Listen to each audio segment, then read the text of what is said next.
निर्जला एकादशी व्रत कथा। जब वेद व्यास ने पांडवों को चारों पुरुषार्थ धर्म, अर्थ, काम और मोक्ष देने वाले एकादशी व्रत का संकल्प कराया था, तब युधिष्ठिर ने कहा, जनार्दन, ज्येष्ठ मास के शुक्ल पक्ष में जो एकादशी पड़ती है, कृपया उसका वर्णन कीजिए।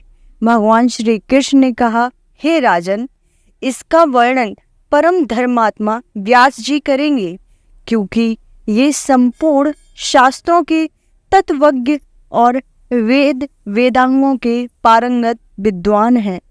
तब वेद व्यास जी कहने लगे, कृष्ण और शुक्ल पक्ष की एकादशी में अन्न खाना वर्जित है। द्वादशी को स्नान करके पवित्र होकर फूलों से भगवान केशव की पूजा करें। फिर पहले ब्राह्मणों को भोजन देकर अन्न में स्वयं भोजन करें। यह सुनकर भीमसेन बोले, परम बुद्धिमान पितामह, मेरी उत्तम बात सुनिए। राजा युधिष्ठिर, माता कुंती, द्रौपदी, अर्जुन, नकुल और सहदेव ये एकादशी को कभी भोजन नहीं करते तथा मुझसे भी हमेशा यही कहते हैं कि भीमसेन, एकादशी को तुम भी न खाया करो, परंतु मैं उन लोगों से यही कहता हूँ कि मुझसे भूख सहन नहीं होती। भीमसेन की बात सुनकर व्यास जी कहने लगे, यदि तुम नरक को दूषित समझते हो और तुम्हें स्वर्ग लोक को प्राप्ति अभीष्ट है, और तो दोनों पक्षों की एकादशियों के दिन भोजन नहीं करना।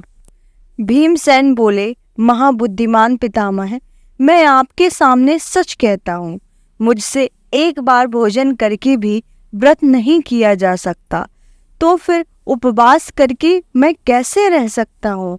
मेरे उदर में व्रक नामक अग्नि सदा प्रज्वलित रहती है, अतः जब मैं बहुत अधिक खाता हूँ तभी यह शांत होती है।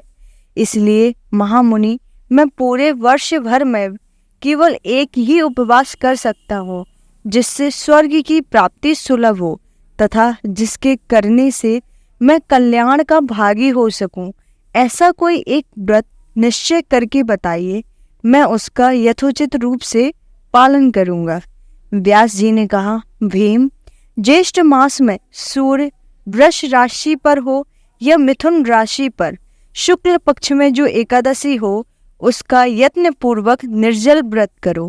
केवल कुल्ला या आचमन करने के लिए मुख में जल डाल सकते हो, उसको छोड़कर किसी प्रकार का जल विद्वान पुरुष मुख में ना डालें, अन्यथा व्रत भंग हो जाता है। एकादशी को सूर्योदय से लेकर दूसरे दिन के सूर्योदय तक मनुष्य जल का त्याग करे तो यह व्रत पूर्ण होता है। इसके बाद द्वादशी को प्रभात काल में स्नान करके ब्राह्मणों को विधि पूर्वक जल और सुवर्ण का दान करें। इस प्रकार सब कार्य पूरा करके जितेंद्रिय पुरुष ब्राह्मणों के साथ भोजन करें। वर्ष भर में जितनी एकादशियां होती हैं, उन सब का फल इस निर्जला एकादशी से मनुष्य प्राप्त कर लेता है। इनमें तनिक भी संदेह नहीं है।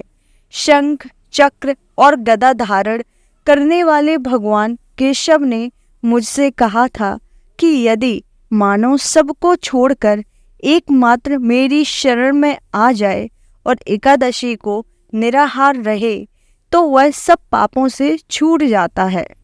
कुंती नंदन, निर्जला एकादशी के दिन श्रद्धालु स्त्री पुरुषों के लिए जो विशेष दान और कर्तव्य वेद हैं, उन्हें सुनो। उस दिन जल में शयन करने वाले भगवान विष्णु का पूजन और जलमयी धेनु यानी पानी में खड़ी गाय का दान करना चाहिए।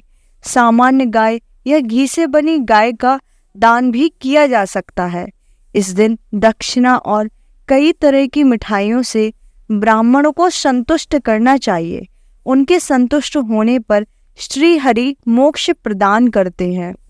जिन्होंने श्री हरि की पूजा और रात्रि में जागरण करते हुए इस निर्जला एकादशी का व्रत किया है, उन्होंने अपने साथ ही बीती हुई 100 पीढ़ियों को और आने वाली 100 पीढ़ियों को भगवान वासुदेव के परम धाम में पहुंचा दिया है।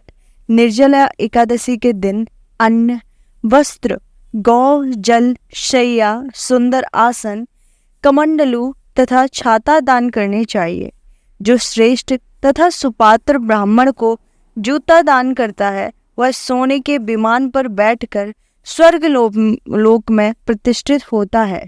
जो इस एकादशी की महिमा को भक्ति पूर्वक सुनता अथवा उसका वर्णन करता है वह स्वर्ग लोक में जाता है।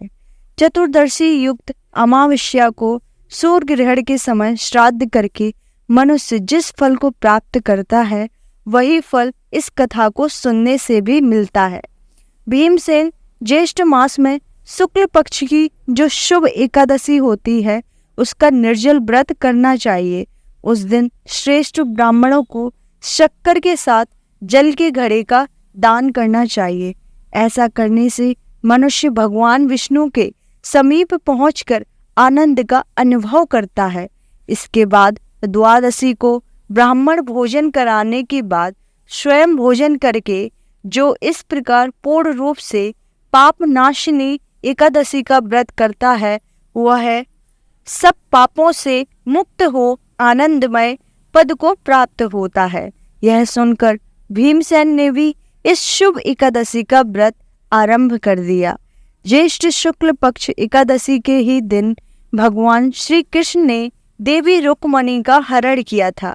अतः यह एकादशी रुक्मणी हरण एकादशी के नाम से भी जानी जाती है। बोलिए श्री राधे राधे।